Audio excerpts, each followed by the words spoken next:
So ladies, I have another devotion, rant, whatever you want to call it, and I call this one, or I titled it, the 800. Not the 400, like the 400 false prophets during King Ahab's time, but the 800. And this refers to the 800 plus brigadier and above generals of all three services, the Navy, Army, and the Air Force, that are going to, via the order of Pete Hegseth, Secretary of War, converge upon Quantico, Virginia in just the next 2 or 3 days for an unprecedented meeting. I don't believe that this has ever happened before, not even during World War II.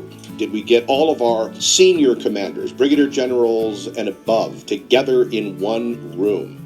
Obviously, given the communications we have with us today, they can, Zoom meeting in or some ultra secure version of that. They can teleconference in, computer conference in, and that's no big deal. But all of these individuals have been called into a meeting. And this, I believe, is unprecedented. I don't think it's to fire some of these people, and I don't think it's for a big rally either, any of that. I think it's because very shortly we're going to be in a major war, a major theater conflict, and it's going to require all of our senior leadership being in the know and all of our senior leadership being on the same page. And I'm going to say it again, ladies, we may not emerge from this as a sovereign country. And I think that's really what's at stake here. And I think people in a general sense, whether they be in the evangelical churches or not, refuse to wake up to the likely future for the United States. And in the interim, what this may mean for the United States and really in a practical way, the way we live. I mean, you look at all the stuff that's going on in Europe now, and these drone incursions have become far more aggressive. They're pushing into Germany, they're pushing into Denmark,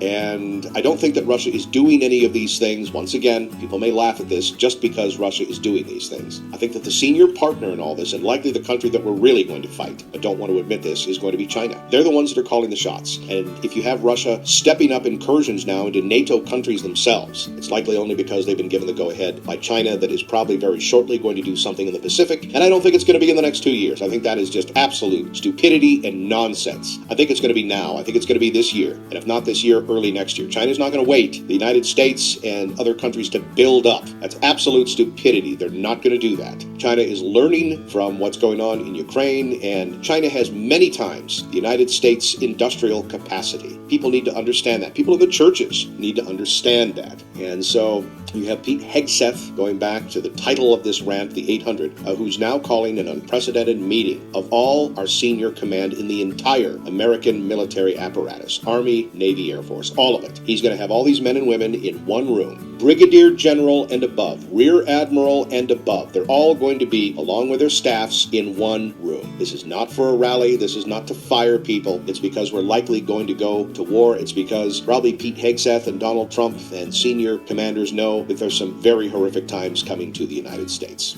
There you have it. And this is now the end of September of 2025. And so here we are in the United States in the midst of this, going to our churches, going to our socials, driving our pickup trucks, ordering from Amazon, watching our Netflix, and things like that. And I think in a general sense, the secular world, along with the evangelical churches, are clueless. And my question is, well, why are they clueless? Why is the evangelical church in a general sense clueless? And I think it's because we don't really know the gospel anymore. We know substitutes for it, but not the gospel, not Ephesians 2, 8, and 9. We've workerized it, lawarized it, Judaized it. I've said all of that before. I'm not going to get into it again. But because of that, we don't really share the mind of Christ. We share the minds of one another. And so I think in many ways, and I've said this before, we are a lot like the people of ancient Judah right before captivity came to them in 585, 586 BC. I think China is the Babylon of today. Unfortunately, Xi Jinping is no Nebuchadnezzar, because you will recall that Nebuchadnezzar came around to the Lord in the book of Daniel, right? Didn't he write a chapter of the book of Daniel? Remember that?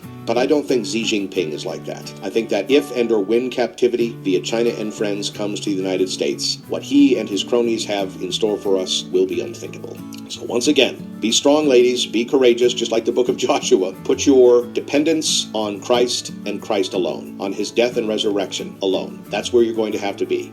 I may not be sending out these devotions forever because I may not be around to send them out to you. But I do believe, regardless if you agree with me or not on this, and that's fine. I'm not infallible. These are my opinions. I could definitely be wrong. I don't speak as a prophet, so I can get more listeners on YouTube or wherever. But just know Jesus Christ. Because regardless, I believe things from this point on are going to be very, very different and very, very difficult for us as Americans. God bless you both.